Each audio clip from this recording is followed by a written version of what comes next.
Bien, muy buenas tardes a todas y a todos. Permítanme, en primer lugar, excusar la presencia en este acto de nuestra rectora, quien no puede acompañarnos por un problema sobrevenido de agenda, y me ha delegado su representación, lo que para mí es un honor y una satisfacción como responsable de las cátedras institucionales de la Universidad de Alicante. Me complace darles la bienvenida a nuestra universidad, al Salón de Grados Martín Mateo, donde nos reunimos para la inauguración del ciclo anual de conferencias Emilio Balaguer, con la primera conferencia titulada 50 años después, Bioética en tiempos de pandemia, a cargo del profesor Diego Gracia Guillén. Este acto se enmarca en las actividades de la Cátedra de Emilio Balaguer de Bioética, Historia de la Medicina y Medicina Social, fruto del acuerdo entre la Universidad de Alicante y el Grupo Ribera Salud, mediante la firma del convenio para la creación y financiación de la cátedra por parte de Ribera Salud.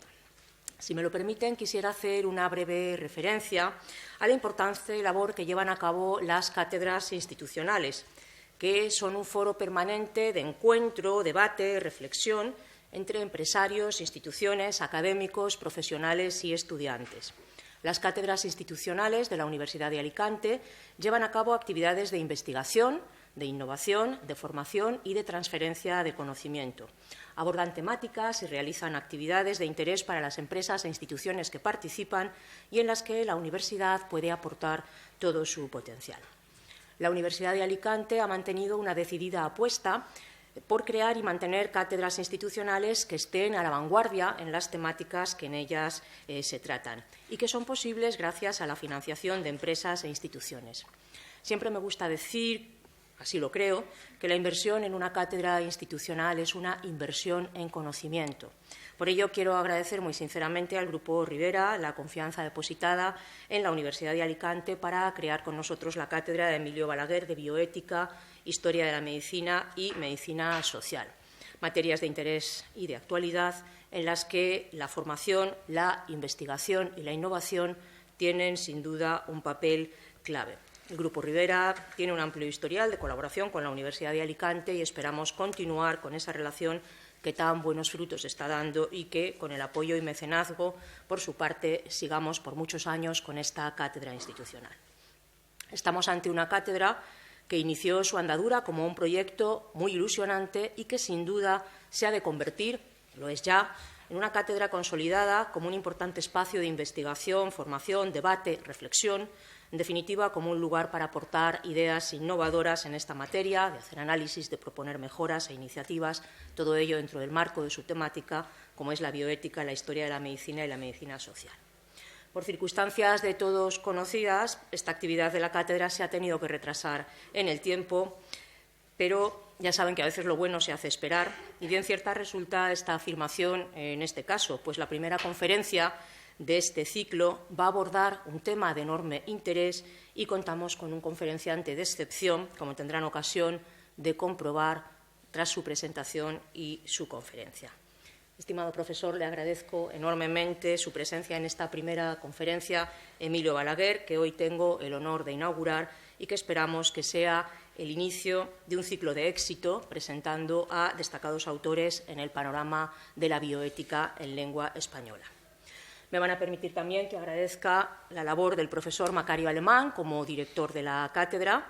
Gracias, Macario, por tu implicación, por tu dedicación y por tu trabajo para llevar a cabo todas las actividades de esta cátedra. Sirva como muestra el acto y la presentación que nos reúne hoy aquí. Quiero hacer extensivo este agradecimiento al Comité Científico y al Comité Organizador de este ciclo anual de conferencias Emilio Balaguer y agradecerles a todos ustedes su asistencia porque seguro que vamos a tener una jornada muy provechosa. Y, sin más, queda formalmente inaugurado el ciclo anual de conferencias Emilio Balaguer y seguidamente tiene la palabra el profesor Macario Alemán, director de la Cátedra Emilio Balaguer de Bioética, Historia de la Medicina y Medicina Social, para presentar al conferenciante. Muchas gracias. Muchas gracias, Esther.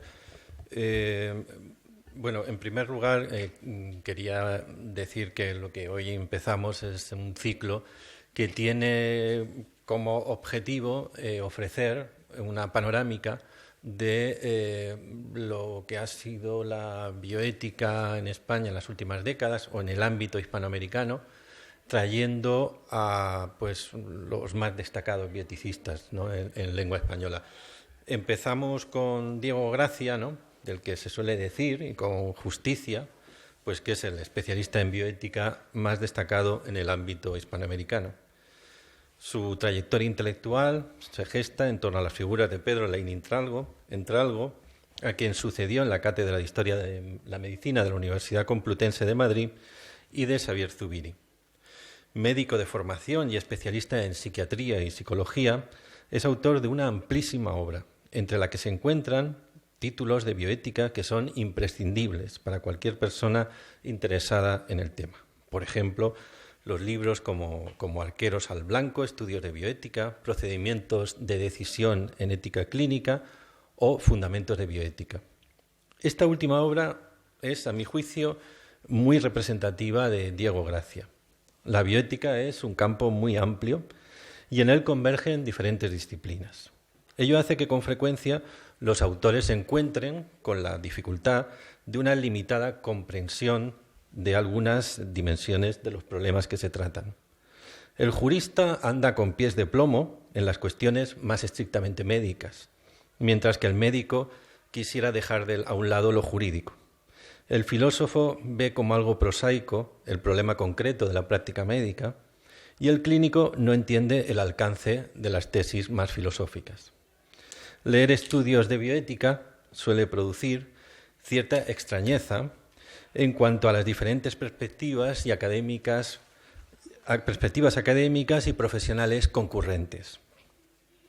Pero si hubiera que señalar alguna obra bioética como superadora de estas dificultades, que se acerca más a una visión global que cubre todos los puntos de vista relevantes, esta sería Fundamentos de Bioética. Se trata de una verdadera opus magna en la que la bioética es tratada diacrónicamente, empezando por la filosofía griega, en conexión con la historia de la filosofía y la historia de la medicina, pero a la vez vinculada a los problemas de la práctica clínica y orientada a construir un método que sirve para justificar suficientemente las respuestas propuestas. El libro sobresale en la atmósfera de una bioética excesivamente influida por autores norteamericanos que pueden resultar en ocasiones adánicos por la desconexión total de otras tradiciones que no sean la propia. Junto a la extensa e influyente obra publicada del profesor Gracia, el otro pilar de su relevancia como especialista en bioética ha sido el magisterio desempeñado en el Magíster de Bioética de la Universidad Complutense. Durante décadas este máster, el primero en España dedicado a la bioética, ha sido la referencia en el ámbito profesional. En mi experiencia, en el proceso de institucionalización de la bioética en nuestro país, con la implantación de diferentes comités en diversos niveles, desde el hospitalario al nacional, raro era que no estuvieran involucrados uno o más de los que habían pasado por el máster de la Complutense. Como anécdota, puedo contar que en un curso orientado a la formación de los miembros del Comité de Bioética del Hospital de Elche Vinalopó, habiendo hecho yo una crítica a un aspecto de la metodología propuesta por nuestro invitado, el que era en aquel momento presidente del comité, me confesó que se había quedado muy sorprendido porque pensaba, ¿no?, que la bioética de Gracia era literalmente inmejorable. Diego Gracia, me dijo, es para nosotros como un dios. Bueno, entonces quería agradecerle enormemente que haya aceptado la invitación a participar y abrir este ciclo de conferencias. Agradecer igualmente al Grupo Ribera Salud el apoyo financiero a la cátedra y finalmente agradecer a la secretaria general que haya venido a inaugurar las jornadas. Muchas gracias. Señora secretaria general, querido Macario, gracias por la presentación que has hecho y gracias también a mis viejos y queridos amigos de la Universidad de Elche-Alicante o Alicante-Elche, a Rosa Ballester, como es obvio, a Josep Bernabeu, a Manuel Atienza y a todos los amigos que tengo por aquí, que son muchos, debido sobre todo a los muchos años. Es para mí un auténtico honor inaugurar de algún modo la cátedra Emilio Balaguer de Historia de la Medicina Bioética y Medicina Social. Fui colega, compañero y amigo de Emilio Balaguer y de Rosa, y además creo que compartimos pues un mismo objetivo, que fue ver si desde la disciplina humanística, entre comillas, que estaba presente en los planes de estudio de medicina, que era la historia de la medicina, conseguíamos convertir esa cátedra o ese departamento en un centro en el que pudieran desarrollarse las disciplinas humanas más que naturales.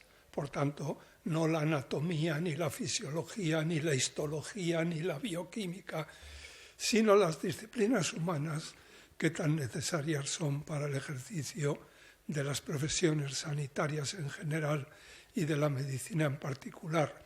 De tal manera que esto pudiera ser la punta de lanza que había en los planes de estudio, que era la historia de la medicina, podíamos adobarla con bioética, medicina social, etc. El hecho de que esta cátedra se denomine así, de Historia de la Medicina, Bioética y Medicina Social, es ese intento de buscar una vía para educar a los profesionales en estas disciplinas que hace 50 años se veían como ajenas a la formación de los profesionales sanitarios y que hoy todo el mundo, en todo el mundo, considera que son indispensables. Y, por ejemplo, la bioética es una disciplina que en este momento se enseña en las facultades de medicina de todo el mundo. Y como vamos a ver, tiene 50 años, no tiene tanto. Cuando yo estudié medicina, no estudié bioética porque no había. En cierto modo, esto lo hemos iniciado, lo estamos iniciando, y hay que recordar a Emilio Balaguer y a nuestro común maestro, que fue el profesor Laín Entralgo, que fue el que tuvo la idea de que esto tenía que cuajar en la formación de los profesionales sanitarios, porque la medicina o es humana o no es medicina. Será veterinaria, será otra cosa, pero desde luego no medicina. Bueno, pues dicho esto, voy a exponer en un tiempo breve el tema que me han asignado, que dice, como ustedes conocen, 50 años de bioética o 50 años después, bioética en tiempos de pandemia. Primero voy a tratar de explicar qué es eso de 50 años después o por qué 50 años después. El término bioética, quitando un precedente, pero en fin, todo tiene precedentes, pero el comienzo real, el pistoletazo de salida de la bioética se inició hace 50 años exactamente, el año 1971. Por tanto, me van a permitir que una primera cosa que vaya a hacer sea analizar un poco la evolución de la bioética en estos 50 años, de dónde venimos, qué ha pasado durante este tiempo y dónde estamos, que ya no estamos donde se estaba a la altura de 1970. Y entonces eso me va a permitir conectar con el tema de la pandemia y, por tanto, los problemas que a la propia bioética plantea la situación sanitaria que todos estamos viviendo, ¿no? El término bioética lo acuñó no un médico, lo acuñó un químico, una persona que era química de profesión y que además se dedicaba al trabajo de laboratorio, eso sí, estudiando un tema muy relacionado con la medicina, que es lo que se llama oncología experimental. es decir, experimentar en el laboratorio las modificaciones químicas que se van produciendo en las células, por las cuales, pues en fin, se replican de un modo anómalo y acaban invadiendo el organismo o haciendo imposible el equilibrio de la vida. Este señor se llamaba Van Rensselaer Potter y el año 1971 escribió un artículo que se titula Bioethics. Vamos a ver, son dos. Uno es un artículo del año 71 y otro es un libro del año 72. El libro del año 72, sí. El artículo del año 71 se titula Bioethics, The Science of Survival. La ciencia de la supervivencia. Y el año 72, al año siguiente, publicó un libro que se titula Bioethics, The Bridge to the Future, el puente hacia el futuro. Y la metáfora del puente es una metáfora interesante porque toda la inquietud que tenía Potter era que, ahora insistiré sobre ello, a partir de 1950 las ciencias biomédicas han pegado un crecimiento como no tuvieron nunca en la historia de la humanidad, en toda la historia anterior de la humanidad. El despegue de las ciencias biomédicas a partir de los años 50 ha sido espectacular. Muy parecido al progreso que tuvieron las ciencias físicas en la primera mitad del siglo XX. Recordarán ustedes cómo el siglo XX se abre en el mundo de la física con el átomo de Bohr en 1900, la teoría particular de la relatividad 1905, la teoría general de la relatividad de Einstein en el año 12, inmediatamente la mecánica cuántica, en fin, la compleja ciencia del funcionamiento de lo infinitamente pequeño en el orden de la materia inorgánica, ¿no?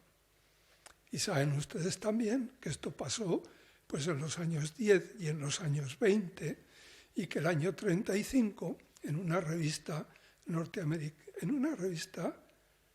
británica, se publicó un artículo, la alemana, se publicó un artículo en una revista que se titula Physikalische Blätter, cuadernos de física, alemana. Y ahí se descubrió o se describió por primera vez la fisión nuclear. Y esto lo leyeron pues los científicos, los físicos, y se dieron cuenta que a partir de ese momento tenían en sus manos la posibilidad de liberar una energía desconocida en toda la historia anterior de la humanidad, mucho más potente, mucho más distinta de todo lo anterior, ¿no?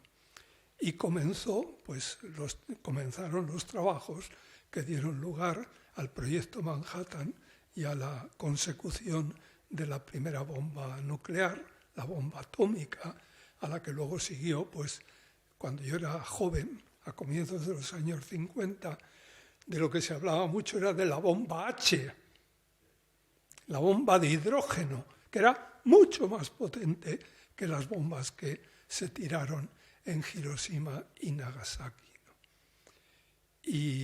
Y uno de los padres del proyecto Manhattan, que se llamaba Oppenheimer, publicó un libro analizando lo que él había hecho. Y en ese libro está la siguiente expresión: en Hiroshima y Nagasaki la física conoció el pecado. De hecho, pues luego todos estuvieron dando golpes de pecho de lo que habían hecho, etc., ¿no? Yo recuerdo como en los años 50, pues los Estados Unidos circularon por todo el mundo occidental una especie de exposiciones que se titulaban átomos para la paz. La mala imagen que tenía la energía atómica después de lo que había pasado en Hiroshima y Nagasaki y de todo lo que se decía que se estaba haciendo con la famosa bomba H, era tal que se dedicaron, hicieron unas campañas para intentar, no sé, limpiar un poco la imagen de la energía atómica. Saben ustedes que en medicina, sobre todo en terapéutica física, hoy los átomos y los isótopos son un elemento fundamental. Esos son los átomos para la paz, que comenzaron entonces con la bomba de cobalto. Luego esto ha continuado por cauces que todavía siguen, ¿no? Pero, bueno, ¿qué quiero decir con esto? La primera mitad del siglo XX fue la gran época de la física. La segunda mitad del siglo XX ha sido la época dorada de la biología. Por recordar algunos ejemplos, ¿no? Recuerden ustedes cómo el año 1943 unos biólogos británicos se dieron cuenta, analizando la estructura del estreptococo, unos capsulados y otros no capsulados, cómo probablemente la información, claro, capsulados y no capsulados, la virulencia era completamente distinta. ¿Dónde se codificaba eso? Se dieron cuenta que era en una estructura que habían descrito hace un siglo, a mediados del siglo XIX, en el esperma del esturión, y que llamaron ya en el siglo XIX ácidos nucleicos, porque se encontraban en el núcleo de las células, ¿no? Pero nadie sabía para qué. Y, curiosamente, en 1940 y tantos se dan cuenta de que esa información está codificada en los ácidos nucleicos. Y entonces comienza la investigación acelerada de qué contienen, cuál es el código que hay dentro de esos ácidos nucleicos, que es el código de la herencia, ¿no? Bueno, esto hoy es elemental. A la altura del año 50 era una inmensa novedad.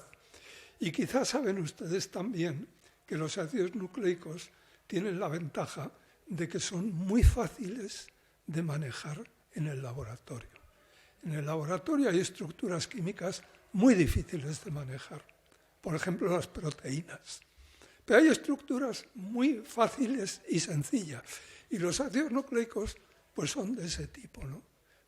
Verán ustedes en los periódicos cómo todavía podemos identificar ácidos nucleicos en las momias egipcias de hace 5.000 años. Cosa espectacular, ¿no? Porque son resistentes, etcétera, ¿no? Bueno, y entonces la investigación de los ácidos nucleicos pues fue muy deprisa, de tal manera que el año 53 Watson y Crick descubren la estructura espacial del ácido desoxirribonucleico. Ochoa y Kronberg el año 58 consiguen ver por síntesis que efectivamente esa estructura es la correcta. En los años 60 se establece por primera vez lo que se llama el código genético, que no es el genoma, sino que es el modo como los aminoácidos están codificados en 4 bases, que son las que tienen los ácidos nucleicos. Por tanto, no puede ser una base, un aminoácido, porque solamente podrían codificarse 4. Tampoco pueden ser de 2 en 2, tienen que ser de 3 en 3. Y entonces hicieron la tabla en que se veía qué tripletes o codones codificaban cada uno de los aminoácidos, que son los ladrillos con los que está compuesto un organismo vivo, etc. Esto avanza.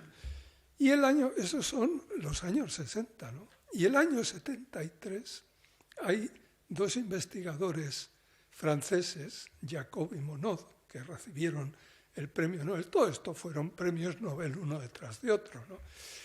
Que se dieron cuenta de que había pues unos mecanismos de activación o inactivación de los genes, el llamado sistema del operón, lo llamaron ellos, ¿no? Y entonces empieza a verse una cosa que hoy es mucho más compleja y más interesante que entonces, y es que la información de un ser vivo no está solo contenida en los ácidos nucleicos, sino también en todas las estructuras que rodean los ácidos nucleicos y que hacen esto que llaman los anglosajones el trigger on o el trigger off, el desengatillar o engatillar la información. Que esto ha dado lugar a una disciplina que probablemente todos ustedes verán que sale en la prensa continuamente, que es la llamada epigenética. Bueno, es un desarrollo espectacular. Si a todo esto se añade, por ejemplo, el desarrollo que se ha producido en las técnicas diagnósticas no invasivas, ¿no? Yo siempre recuerdo, yo acabé la carrera el año 79 y en los cursos de cirugía, el catedrático de cirugía, nosotros teníamos la clase de cirugía a última hora de la mañana, porque el cirujano, el catedrático, se pasaba operando toda la mañana. Y entonces venía a clase con una batea con los trofeos quirúrgicos, es decir, venía pues la vesícula biliar, el estómago que había quitado, lo que hubiera sido. Y nos lo explicaba, ¿no? Y una cosa que a mí siempre me extrañó es que a la altura de ese año, del año 70, prácticamente el 50% de las operaciones que hacía aquel hombre eran lo que se llaman laparotomías exploratorias. Era ver y cerrar, porque no podían ver lo que sucedía y saber si era operable o no hasta que no conseguían abrir, ¿no?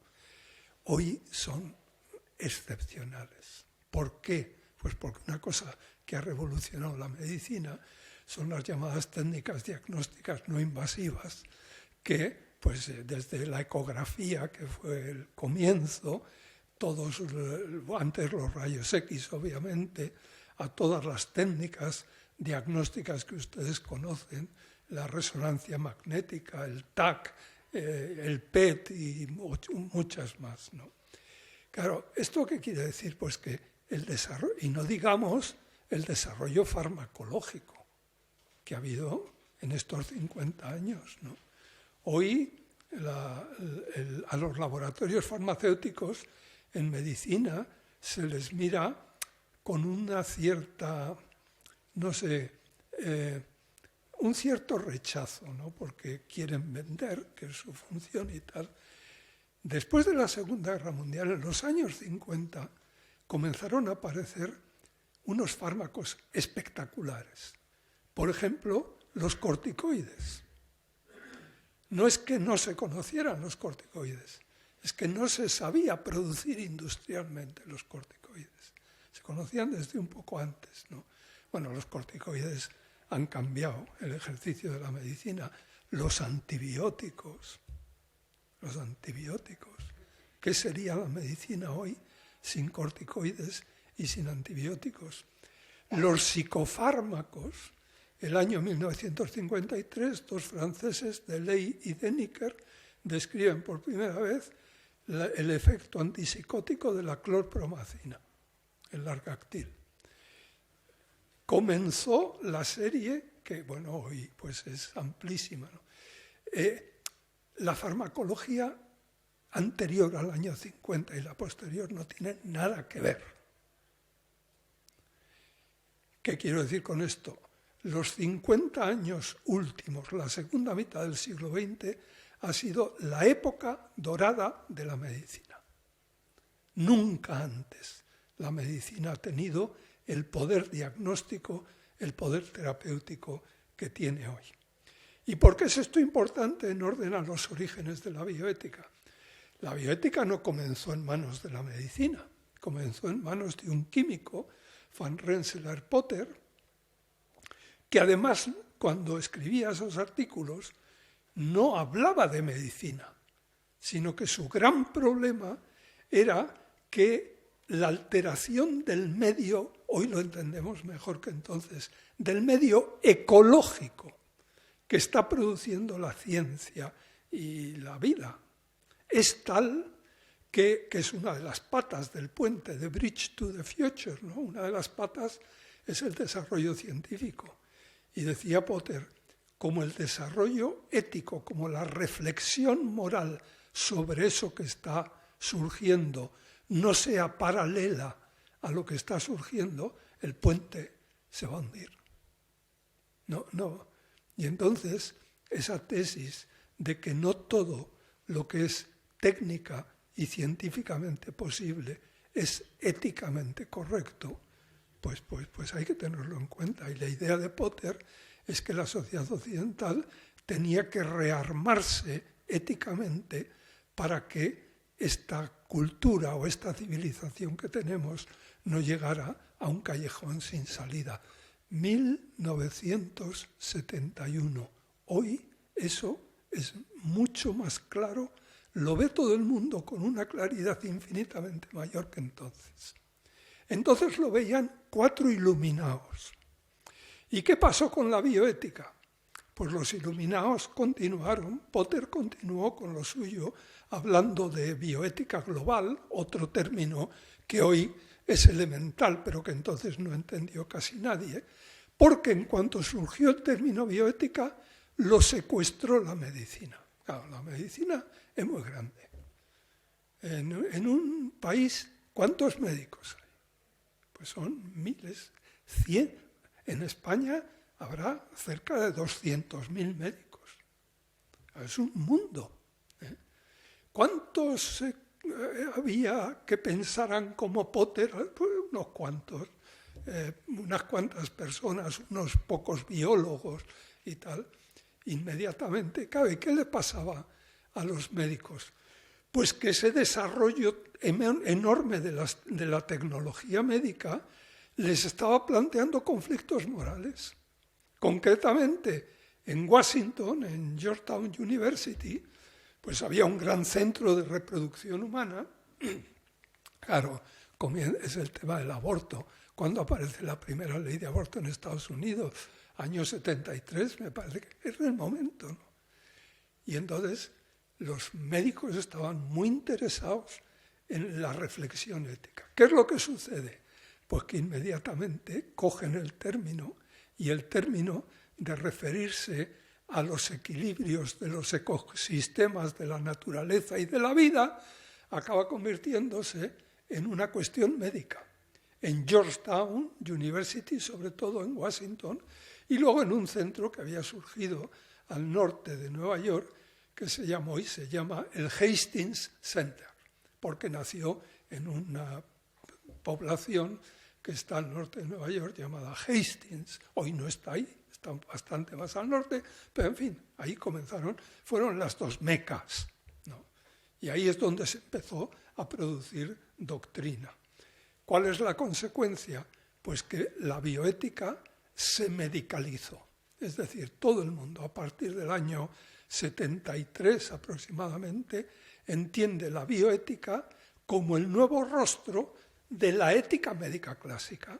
La ética médica en medicina ha habido al menos desde el tiempo del juramento hipocrático, desde el siglo IV antes de Cristo, o antes, porque si uno va pues al Código de Hammurabi también se lo encuentra, en fin, en otras tradiciones, como mínimo en la cultura occidental desde el tiempo de los hipocráticos. Y entonces, bueno, pues ha habido un remozamiento de aquello y aparece un nuevo estilo de hacer ética médica que sería la bioética. Eso es lo que pensaron todos, de tal manera que a partir del año 73 la bioética se entiende como una disciplina médica, en contra de lo que había dicho Potter. Ahora, insisto en esto porque es ahora cuando estamos recuperando de nuevo el legado de Potter. Pero en fin, han tenido que pasar 50 años para esto, ¿no? Entonces, después de Potter, ¿qué pasa? La medicina se hace con la bioética. ¿Por qué? Pues por los muchos conflictos que en el origen de la vida y en el final de la vida y en el medio de la vida, pero sobre todo en el origen de la vida y en el final de la vida, las nuevas técnicas están planteando a los profesionales. Ahora acaba de aparecer en España la ley de eutanasia. Bueno, y están pues todos pidiendo opiniones, artículos, hay una demanda de doctrina respecto de esto. Bueno, esto pasó en Estados Unidos hace 50 años. Y entonces, pues, la bioética tuvo que dedicarse a analizar problemas médicos y a intentar ayudar a los profesionales en la resolución de esos problemas que se encontraban en su práctica profesional. Y entonces, hay una primera generación de bioeticistas, prácticamente norteamericana. La bioética todavía no había salido de los Estados Unidos. Hay una primera generación que va del año 70 al año 85, que es lo que pues, un querido amigo mío hizo un congreso de bioética en Estados Unidos hace ya 12 o 13 años, que lo tituló The Founding Fathers, los padres fundadores. ¿Saben ustedes que en la cultura norteamericana, esta es una expresión que conocen los niños en la escuela primaria, porque los padres fundadores de la República Norteamericana fueron los que se reunieron en Filadelfia y firmaron la Constitución americana? Bueno, aquellos son The Founding Fathers de los Estados Unidos. Y en bioética se habría dado una cosa parecida, una primera generación de padres fundadores, que son los que, en fin, producen y están en la primera línea entre el año 70 y el año 85. Hay un libro escrito por uno de ellos, que ha sido profesor durante muchos años en la Universidad de San Francisco y luego en Washington, que se llama Albert Johnson, vive muy mayor, pero vive, ¿no? Y escribió un libro espléndido que se titula The Birth of Bioethics, el nacimiento de la bioética, y analiza con detalle y con precisión lo que fueron estos primeros 15 años. Y se funda la bioética médica, y siempre las fundaciones exigen no solamente crear doctrina, y la doctrina se fue creando, sino también fundar unas instituciones. Por ejemplo, esas dos que yo les he dicho antes, el Hastings Center y el Kennedy Institute, son pues las primeras instituciones importantes que se fundaron, además de muchos centros en diferentes universidades, ¿no?, para poder explicar. Y la doctrina, ¿cómo se generó la doctrina? Pues hubo una primera comisión. La doctrina se fue elaborando en una cosa que se llamaron comisiones nacionales, nombradas por el gobierno de los Estados Unidos como consecuencia de los conflictos, de los escándalos que se habían producido en el mundo de la medicina en las décadas anteriores y que salieron a luz a comienzos de los años 70. Algunos de estos escándalos son bien conocidos porque hay películas sobre ellos, ¿no? Por ejemplo, los famosos Tuskegee Studies, es decir, Tuskegee es una población de color en el medio oeste norteamericano, en el que casi todos los ciudadanos estaban contagiados por sífilis. Y entonces se hizo unos estudios a la altura de los años 40, 50 y 60, que la historia natural de la sífilis ya se conocía bastante bien. La sífilis, saben ustedes, que ha sido una compañera de la cultura occidental desde el año 1495. Desde el descubrimiento de América, más o menos, ¿no? Por tanto, bueno, pues querían saber cómo evolucionaba la historia natural de la enfermedad sin tratamiento. Entonces ya había tratamientos. Saben ustedes que uno de los tratamientos, claro, no había penicilina, también la hubo luego y siguieron sin utilizarla, pero aún antes de la penicilina había tratamientos específicos contra la sífilis, como era el famoso Salvarsan, que fue el primer medicamento de síntesis que se introduce con éxito en la farmacología humana. Bueno, los escándalos hacen que el gobierno de los Estados Unidos nombre una comisión para estudiar estos escándalos. Y se nombra una comisión que se llamó la National Commission. Para estudiar los informes de la National Commission, yo me tuve que ir a Estados Unidos. Hoy están en Internet y los puede estudiar cualquiera. Las facilidades que hay hoy respecto a lo que sucedía, por tanto, el que no lo conoce es un poco porque no quiere, ¿no? La National Commission funciona entre el año 74 y el año 78. Hizo unos documentos que fueron y siguen siendo importantísimos. Y el último de ellos es un documento que una síntesis de todo lo que habían hecho en los documentos anteriores, y lo llamaron el Belmont Report, el informe Belmont, que es muy cortito, son 12 páginas, ¿no? Y que dice todos los problemas morales que nos hemos encontrado al hablar sobre niños, al hablar sobre presos, al hablar los diferentes informes, están relacionados con 3 principios bioéticos. El principio de respeto a las personas, dicen, esto es lo que luego el año 79, Bichan y Childress, en el famoso libro Principles of Biomedical Ethics, llamaron principio de autonomía. En el Belmont Report no se llama autonomía, se llama respeto por las personas, pero en fin. Dice, ese es uno de los puntos calientes. Hay otro punto que es beneficencia, lo llaman, y es la relación riesgo-beneficio. Si algo tiene más riesgo que beneficio, lógicamente no se puede hacer. Y esto, por ejemplo, pues en la ética del ensayo clínico que decíamos antes, pues es fundamental y en tantas cosas, ¿no? Bueno, pues no se hacía. Y luego dicen que hay un tercer principio, que es el principio de equidad, que hace que haya que intentar que los riesgos de la investigación se distribuyan equitativamente entre toda la población y que además las personas que están en peores condiciones sociales deben ser las más protegidas y por tanto no deben en principio participar en la investigación biomédica. Claro, esto puede parecer de cajón, pero fíjense ustedes, hasta esa época la investigación médica se había hecho sobre todo en personas marginales y desprotegidas. ¿Dónde se hacía? ¿En las clínicas privadas? No, en los hospitales de beneficencia. ¿Y quiénes estaban en los hospitales de beneficencia?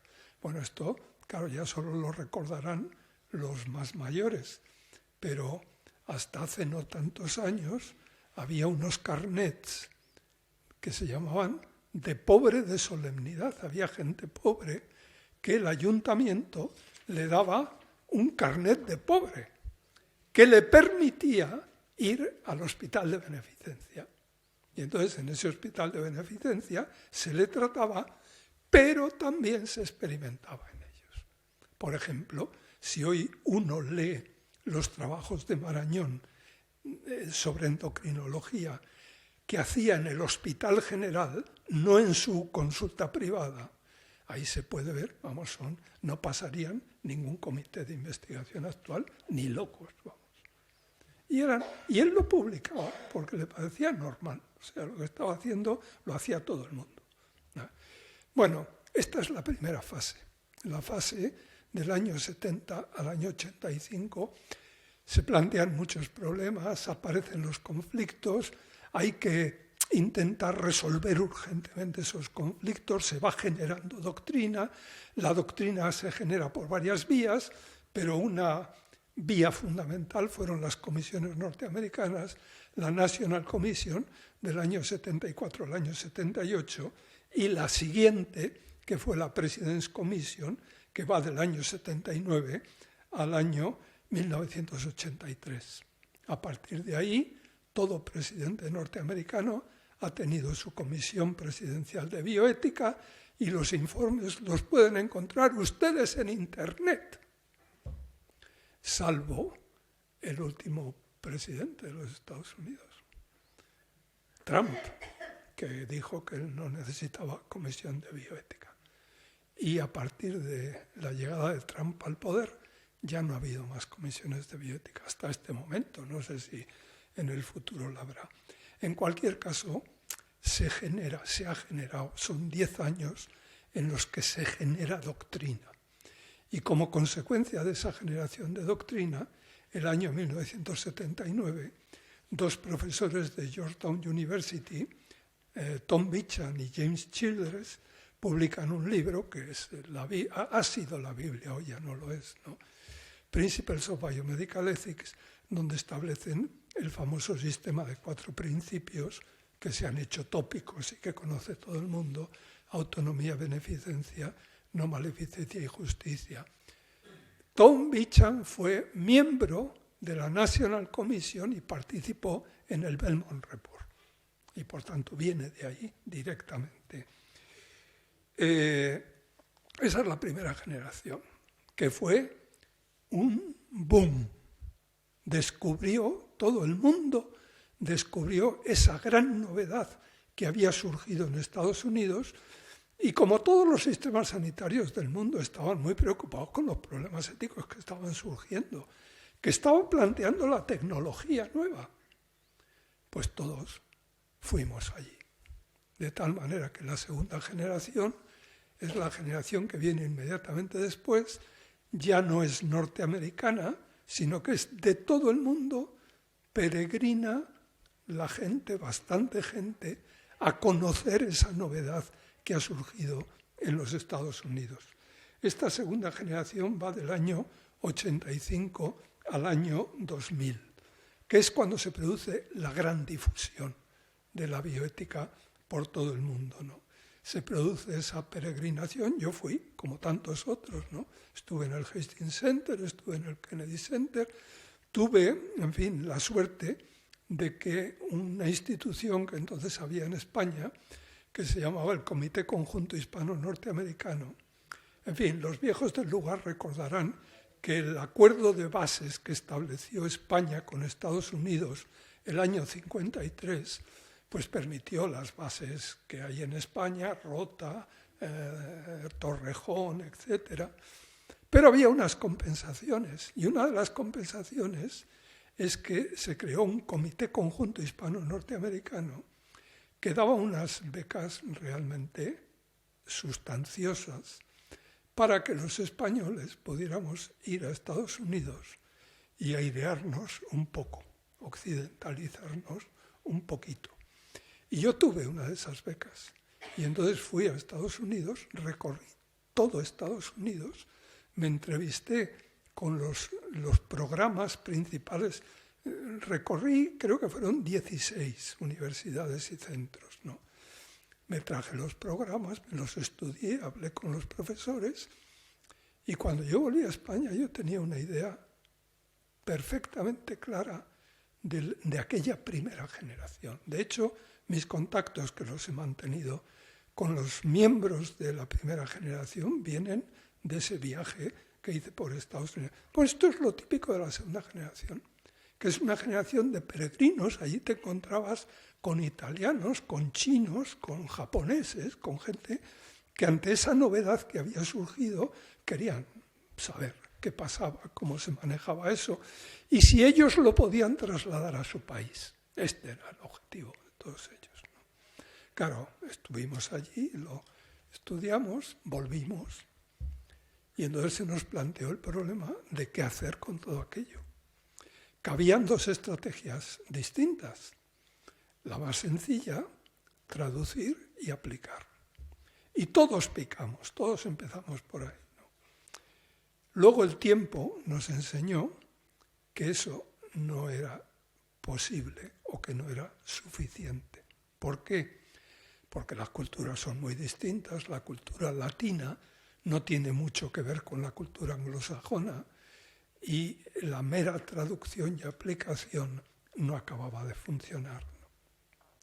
Yo tengo un amigo un italiano que hizo el peregrinaje como yo y que escribió un artículo muy interesante sobre el tema de la autonomía en Italia, ¿no? Decía que en Estados Unidos todos los problemas acaban resolviéndose en autonomía, es decir, hay que respetar la autonomía de las personas, si las personas aceptan, pues ya está, se resuelve el problema, ¿no? Claro, en el mundo latino eso es muy distinto. Entre otras cosas, yo me acuerdo de un paciente en la Facultad de Medicina de Salamanca, en el Hospital Clínico de Salamanca, que le pusieron un formulario de consentimiento informado a firmar. Y le dijeron, mire usted, si quieren que lo opere, tiene que firmar esto, ¿no? Y me acuerdo que el hombre me dijo, dice, muy malo debo estar, porque yo otras veces no me han puesto esto para firmar. Cuando me lo ponen, malo. Esto es que... Este es el razonamiento de un latino, que no es el razonamiento de un anglosajón. El anglosajón diría, me están respetando, en fin, qué bien y tal, ¿no? Claro, todo eso, ¿a qué nos llevó? Pues que hay que tener en cuenta la matriz cultural, que cada cultura tiene sus valores y que tendremos que empezar a construir, es decir, que no puede ser una mera traducción, que hay que rehacer la bioética, empezando por la matriz cultural, ¿no? En el mundo occidental, en el mundo europeo, ha habido 3 grandes matrices culturales. La más antigua, la nuestra, la latina, que nace en Grecia, luego pasa por Roma y se extiende pues, por todos los países donde el derecho romano ha implantado cátedra, ¿no? Que es bueno, pues Italia, Francia, España, Portugal, toda Latinoamérica, etcétera, ¿no? Pero hay otro mundo, ¿no? Que es el mundo noreuropeo o centroeuropeo, ¿no? Que tiene una ética completamente distinta. Nuestra ética es la ética nicómaco de Aristóteles. ¿Y qué dice Aristóteles al comienzo de la ética nicómaco? Todos los seres humanos quieren ser felices. Y la ética del mundo latino es la felicidad. Habría que ver si está bien traducido eso de eudaimonía por felicidad. Yo les decía a mis alumnos que la mejor manera de traducir eudaimonía en el sentido que tiene en griego sería decir vivir a tope, que es lo que entiende un chico de 18 años. Pero es eso, es decir, es llevar a plenitud las propias capacidades de la vida, ¿no? Eso es ética para un mediterráneo.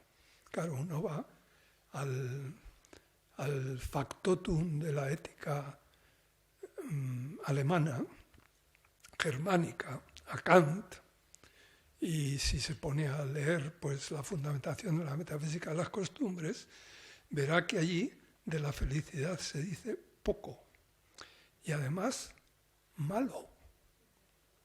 Lo que dice Kant es que la felicidad no es un objetivo de la ética. La ética consiste en cumplir con el deber. Te haga feliz o te haga desgraciado.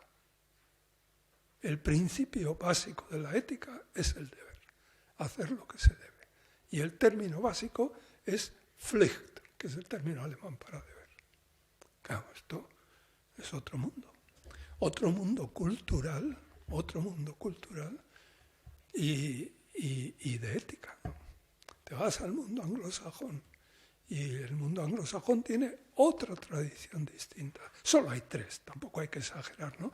Pero son 3 claramente distintas, ¿no? Entonces llegas al mundo mediterráneo, al mundo latino, y dices, ahora tengo yo que hacer ética, bioética aquí.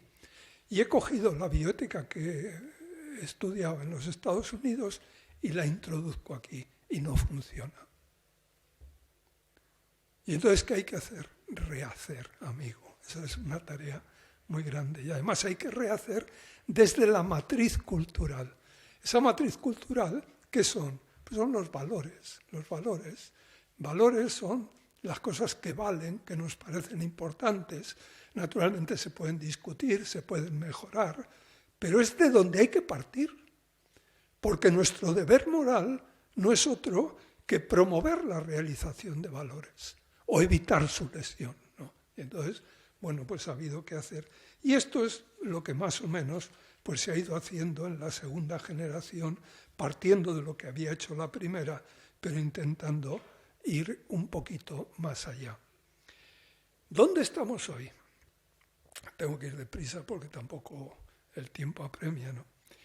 Pues yo creo que estamos en una tercera generación. Es decir, yo les decía que la segunda generación va del año 85 al año 2000. Han pasado ya 2 décadas. Y entonces habría una tercera generación, la que va del año 2000 a la actualidad, en estos últimos 20 años, y si hubiera que darle algún título, uno de los que podría valer es el de ética global. Todo el mundo sabe que estamos en la era de la globalización. La primera globalización que se ha conseguido es la globalización de las comunicaciones. En fin, ¿qué os voy a decir? ¿No? Y la segunda globalización que se ha conseguido es la globalización de los mercados financieros. Otras globalizaciones ya no, mucho más no se ha progresado, ¿no? Globalización política, pues no parece. Claro, y globalización ética, pues tampoco parece. Pero los problemas que están surgiendo hoy no son los problemas del aborto, de la eutanasia, son los problemas ecológicos globales. Que si no se abordan globalmente, los problemas éticos que están surgiendo son globales.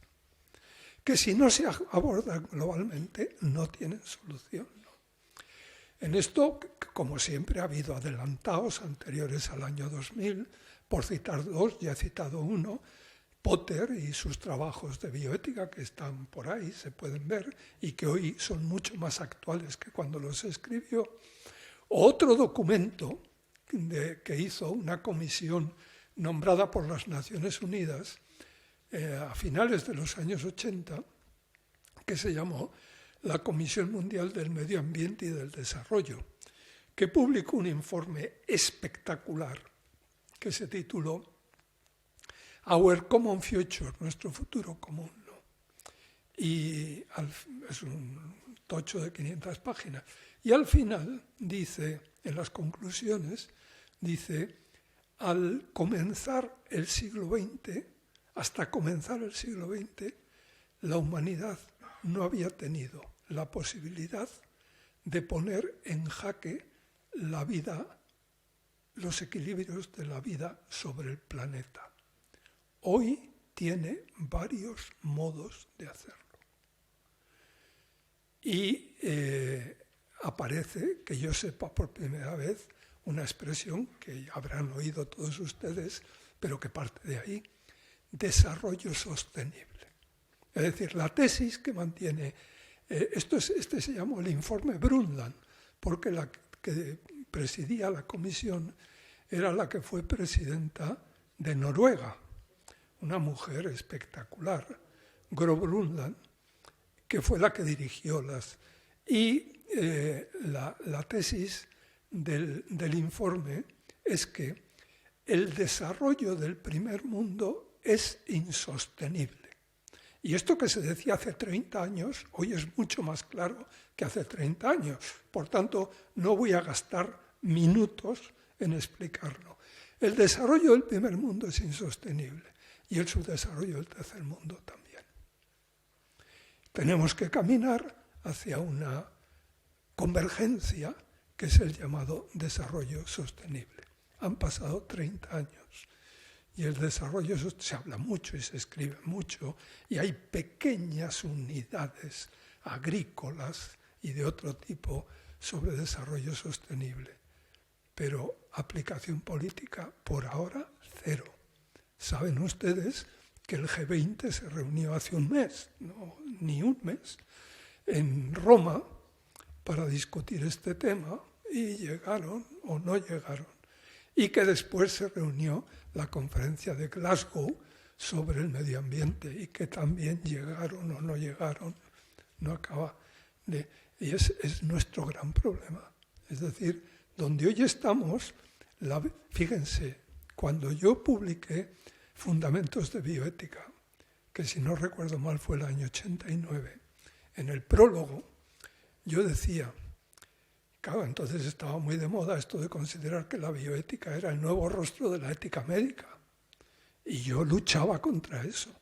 Y decía, ¿qué es la bioética? Es la ética de los problemas de la vida en general.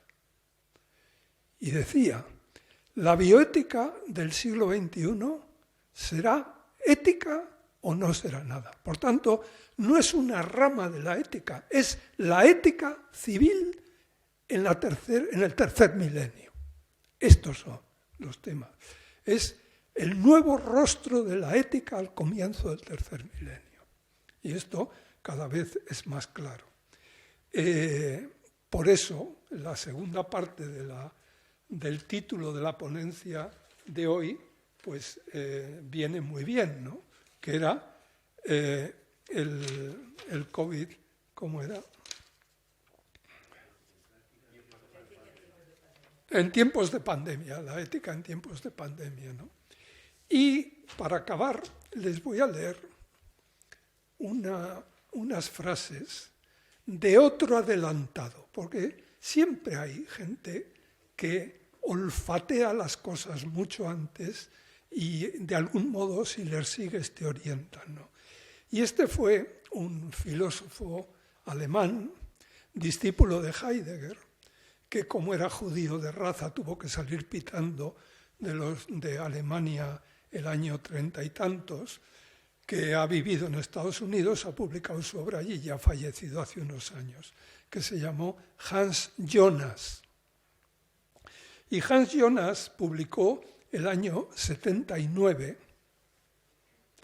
un libro que se titula The Imperative of Responsibility. Y en él reinterpreta el imperativo categórico kantiano. Bueno, yo no voy a explicar lo que es el imperativo categórico kantiano, pero recuerden ustedes lo que dice Kant en el libro más fácil de ética que escribió, que fue La fundamentación de la metafísica de las costumbres. Dice, los seres humanos, cuando llegan al uso de la razón, empiezan a hacer unos razonamientos curiosos, que son, debo hacer esto, no debo hacer otro, debería haber hecho esto, no debería haber hecho. Y Kant lo que intenta es analizar esta experiencia que se da en todo ser humano cuando llega a una cierta madurez del sistema nervioso central, que son los juicios de deber.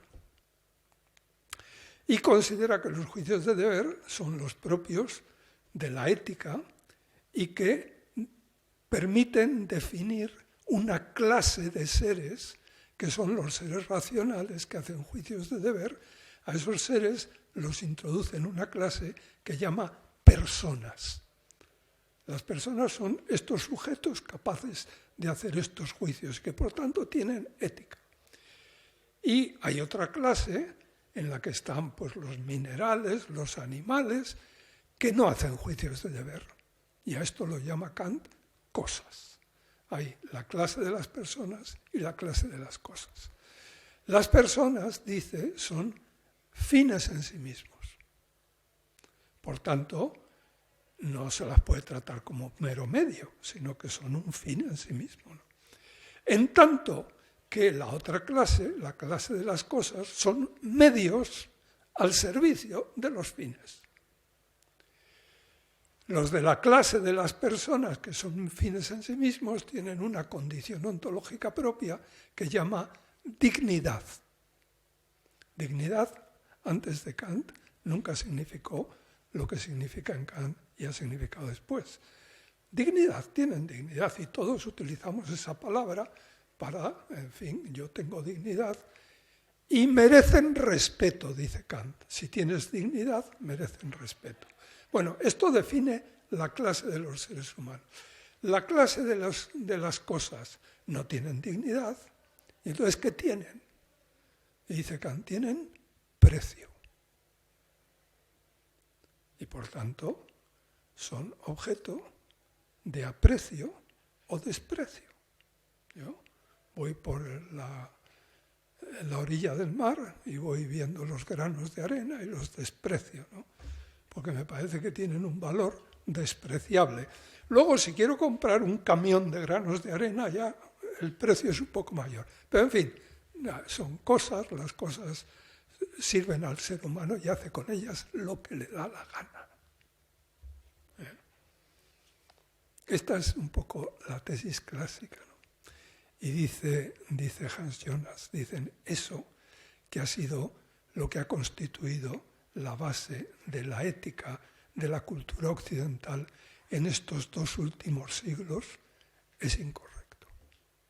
¿Y por qué es incorrecto? Bueno, pues hubo un médico alemán de mediados del siglo XIX, este médico se llamó Ernst Haeckel, y publicó en 1866 un libro gordo.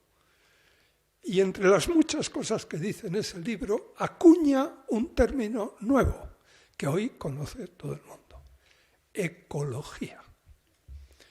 Haeckel, como buen alemán, sabía griego y sabía que oikia en griego significa casa, medio casa. Y logos, pues es razón, ¿no? De la ciencia del medio, de esto que los ingleses llaman environment, los alemanes Umwelt, pues eso es la ecología, ¿no? Y dice Haeckel, claro, el ser vivo, no solo el ser humano, un oso polar. Si al oso polar le sacamos del polo y le llevamos al Ecuador, al desierto del Sahara, se muere. El oso polar no es nadie sin su medio, forma una unidad con él. Analizar al animal o al ser sin su medio es una abstracción irreal. Claro, esto con el oso polar lo entendemos todo. Vayamos al ser humano. Es que con el ser humano pasa lo mismo. Es decir, nosotros somos fines, tenemos la clase de los fines en sí mismos, que estamos dotados de dignidad, que no tenemos precio, ¿no? Lo otro. Y dice, si es que eso no es así. Si el ser humano tiene dignidad, de algún modo esa condición tiene que afectar al medio. Porque sin medio el ser humano no es ser humano. Amigo. Y entonces, esto, fíjense, parece tan claro. Ha costado 2 siglos descubrirlo. Se ha descubierto antes de ayer. Y les voy a acabar leyéndoles unas líneas de Hans Jonas, que fue un adelantado, como lo fue Potter, como lo han sido algunos más, ¿no? A propósito de esto, dice Hans Jonas, dice, sería menester un nada desdeñable cambio de ideas en los fundamentos de la ética. Esto es interesantísimo. La ética no es intemporal, la medicina no es intemporal, el derecho tampoco, la filosofía tampoco. ¿Y la ética? Se atribuye a Fichte una frase, ¿no?, que decía, cada generación tiene que hacer su filosofía y tiene que hacer su ética, porque los problemas son distintos. Y entonces dice Hans Jonas, sería menester un nada desdeñable cambio de ideas en los fundamentos de la ética. Esto implicaría que habría de buscarse no solo el bien humano, la clase de los seres humanos, esos que son fines en sí mismos, ¿no?, sino también el bien de las cosas extrahumanas. Esto es, implicaría ampliar el reconocimiento de fines en sí mismos, que era la definición que habíamos dicho de la clase de seres humanos, más allá de la esfera humana, e incorporar al concepto de bien humano el cuidado de ellos, de la naturaleza. A excepción de la religión, ninguna ética anterior nos ha preparado para tal papel de fiduciarios. Somos unos analfabetos. Y menos aún nos ha preparado para ello la visión científica hoy dominante de la naturaleza. ¿Qué hacemos con lo? Bueno, lo que nos venga bien. Esto, si uno se sirve a discreción. Dice, esta visión nos niega, la actual, decididamente cualquier derecho teórico, la visión nueva, a pensar en la naturaleza como algo que haya de ser respetado. La visión científica nos dice, nos ha preparado, esta visión nos niega decididamente cualquier derecho teórico a pensar en la naturaleza como algo que haya de ser respetado. Pues la ha reducido a la indiferenciación de causalidad y necesidad y la ha despojado de la dignidad de fines. La clase aquella. Y sin embargo, de la amenazada plenitud del mundo de la vida parece surgir una sorda llamada al respeto de su integridad, de la integridad de la naturaleza. ¿Debemos escucharla?, dice Hans Jonas. Bueno, pues yo creo que este es el gran tema. ¿Qué es la COVID-19? Y acabo. ¿La COVID-19 a qué se debe? Pues miren ustedes, yo he explicado durante toda mi vida la historia de las epidemias. La epidemia más clásica, las epidemias más clásicas en Europa eran las epidemias de peste bubónica. Hasta tal punto que en latín, en nuestros idiomas, pestilencia y epidemia era lo mismo. Y las epidemias de peste bubónica, que se dan desde la antigüedad clásica a todo lo largo hasta la última, es de 1720, comienzo del siglo XVIII. ¿De dónde vienen las epidemias de peste a Europa? Todas del mismo lugar, de Oriente. Por cierto, como esta, de Oriente. ¿Y qué es lo que pasaba en Oriente? Bueno, pues llegan a partir de Alejandro Magno, aquello se empieza a conocer y empieza a verse que allí hay cosas distintas de las que hay en Europa y que hay unos pequeños mamíferos que tienen una piel que cuando se empieza a comerciar en Europa, pues sobre todo las mujeres, pero también los hombres, empiezan a apreciar mucho las pieles para hacerse abrigos y tal, ¿no? Ese mamífero que en Europa parece que no existía, eran las marmotas.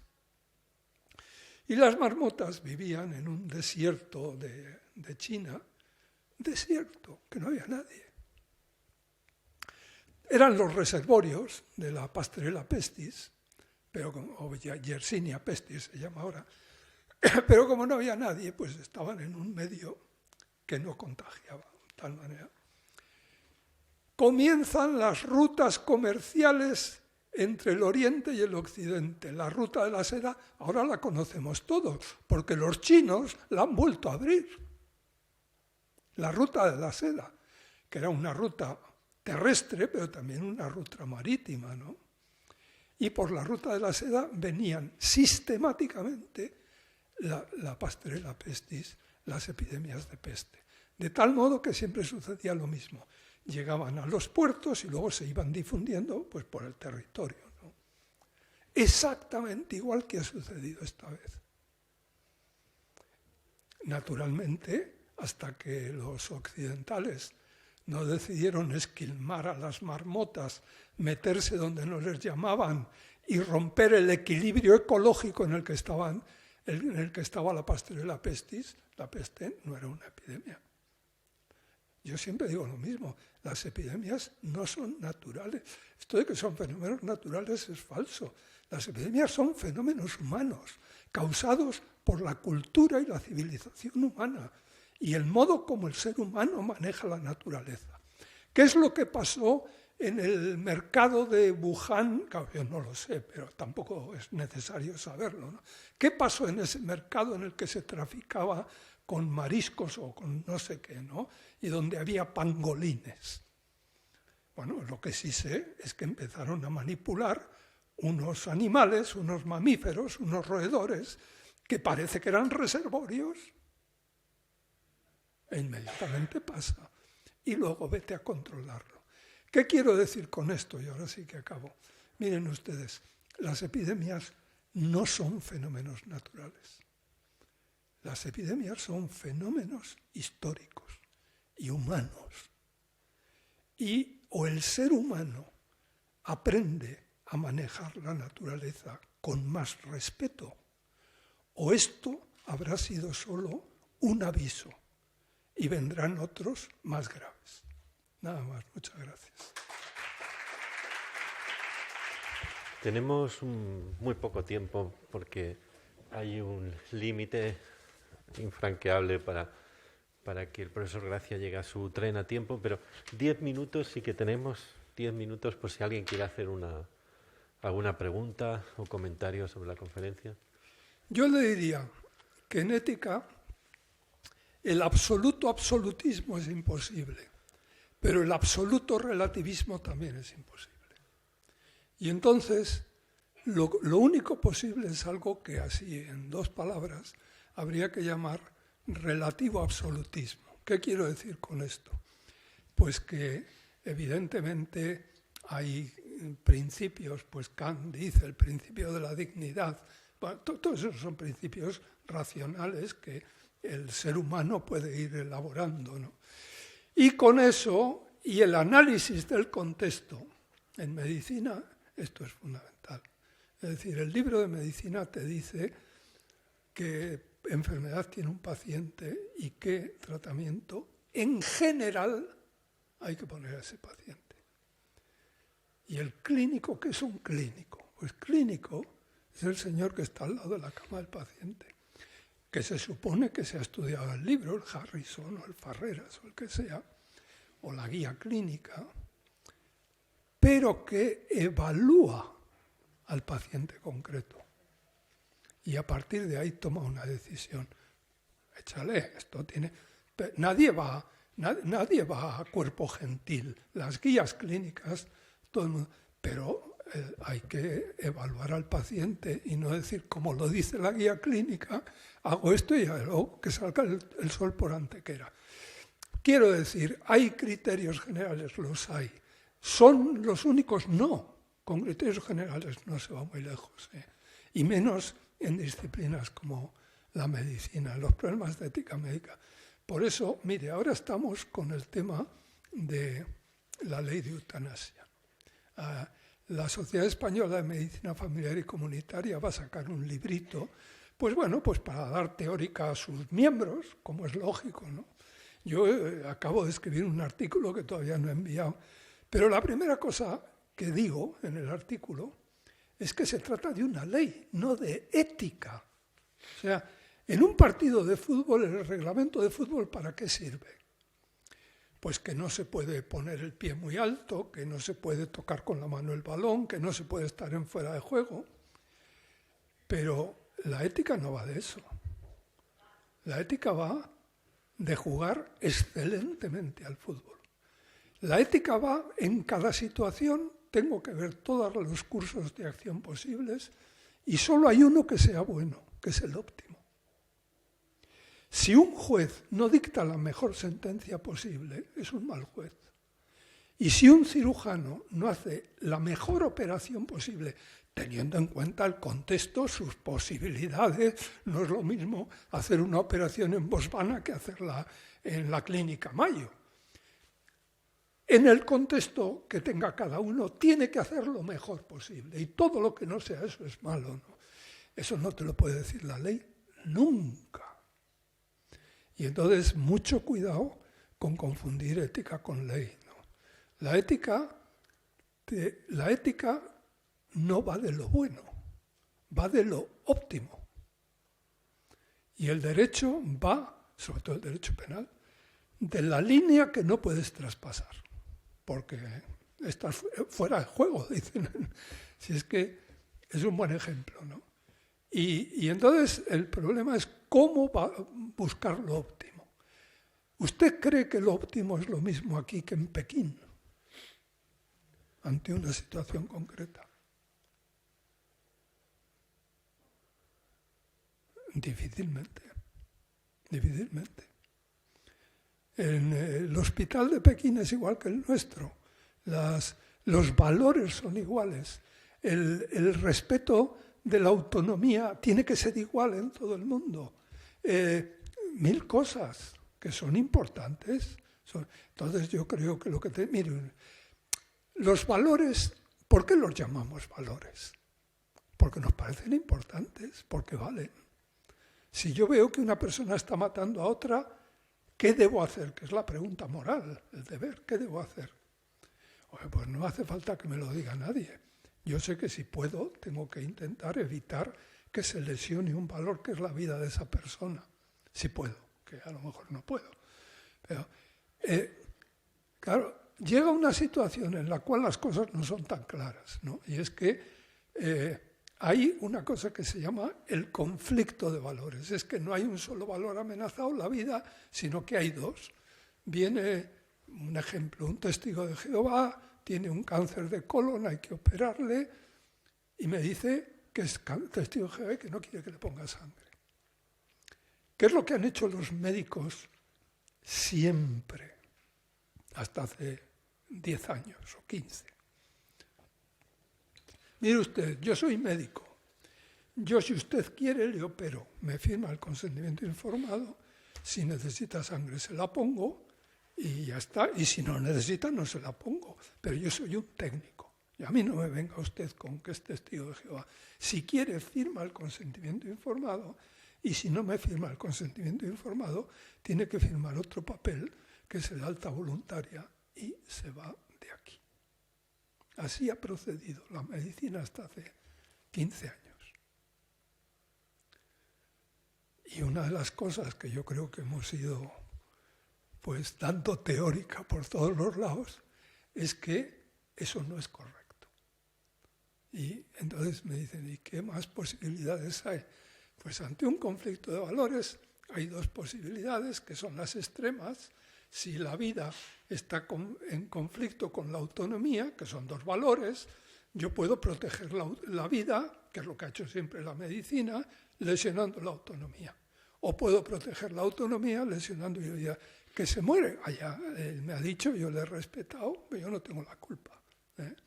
Eso se llaman cursos extremos. Y el jugar a dos cursos extremos se llama dilema. Si usted pone en PubMed moral dilemas, le salen decenas de miles de artículos. Bueno, pues yo me he quedado afónico diciendo que no hay dilemas, que son falsos todos. Y lo que hay es otra cosa, que también viene del griego, pero que en vez de dilemas, dos salidas, dice problemas. Y problemas son X salidas que usted tiene la obligación de identificar. Y una vez identificadas, su obligación es elegir la mejor. ¿Y cuál es la mejor? La que salve más o lesione menos los valores en conflicto. Esto que es una obviedad, no lo sabe nadie. Bueno, yo no puedo hacer más que una reflexión general. Primera cosa, ante una crisis como la actual, hay dos niveles de actuación. Un nivel político, por tanto global, Naciones Unidas, países, G20, G6, Conferencia Mundial sobre el Medio Ambiente y tal, ¿no? Por ahí poco se va a sacar. Y prueba de ello es lo que acaba de pasar. ¿Por qué poco se puede sacar? Pues porque los políticos necesitan ir a las urnas cada 4 años, como introduzcan restricciones no les van a votar y todo el mundo dice para el siguiente, que el siguiente yo no. Pero la ética es muy cazurra. Y la ética lo que le dice a usted tiene que hacer todo lo posible que esté en su mano. Usted tiene la obligación de elegir el curso óptimo. Y todos tenemos obligación. Entonces, si no hay un cambio de cultura, no se preocupe que los políticos no van a llegar a nada. Los políticos son un epifenómeno de la cultura de la sociedad. Es decir, si yo utilizo el coche o echo CO2 a la atmósfera como si no pasara nada, sí, amigo, pues entonces la responsabilidad moral primera es la individual. Tiene que haber un cambio, una conversión ética de las personas.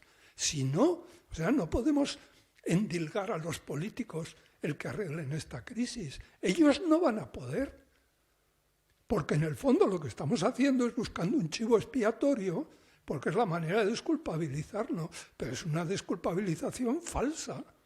¿Qué tengo que hacer yo? Todo lo que esté en mi mano. Más no, pero menos tampoco. Y eso se lo tiene que decir todo el mundo. Y si no fueran los periodistas como son y los medios de comunicación, eso es lo que habría que estar haciendo y diciendo continuamente en los medios de comunicación, porque a la gente hay que educarla. Y la ética, claro, ¿dónde se hacen las leyes? En el Parlamento, y eso lo hace el Estado. Pero el Parlamento es un epifenómeno de la sociedad. El lenguaje del Estado son las leyes. ¿Y el lenguaje de la sociedad cuál es? La ética. ¿Dónde se aprende la ética? Pues en la casa, en las escuelas. Fíjese usted lo que estoy diciendo. Es decir, si usted lee la ley CELA, verá que la ética prácticamente ha desaparecido.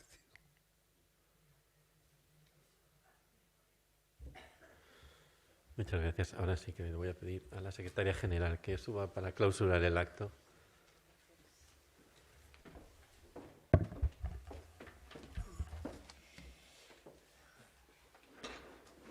Muchas gracias y por la premura de tiempo voy a ser muy breve. Me van a permitir que felicite al profesor Gracia por su extraordinaria conferencia, una verdadera lección magistral con la que hemos aprendido y hemos disfrutado. Y eso es privilegio de pocos, solo de los grandes maestros. Así que nuestra felicitación por esta excepcional conferencia, como les decía. Felicitar también al director de la cátedra y a todas las personas que han hecho posible esta primera conferencia de la cátedra Emilio Balaguer, la primera de la que espero sea un ciclo anual en la que podamos encontrarnos, reencontrarnos, seguir reflexionando sobre todas estas cuestiones tan interesantes y, bueno, pues felicitar también a quienes nos dan ese apoyo para que la cátedra, el Grupo Rivera, para que la cátedra pueda continuar su andadura y, sin más, declarar clausurada esta primera conferencia de la cátedra Emilio Balaguer. Muchas gracias.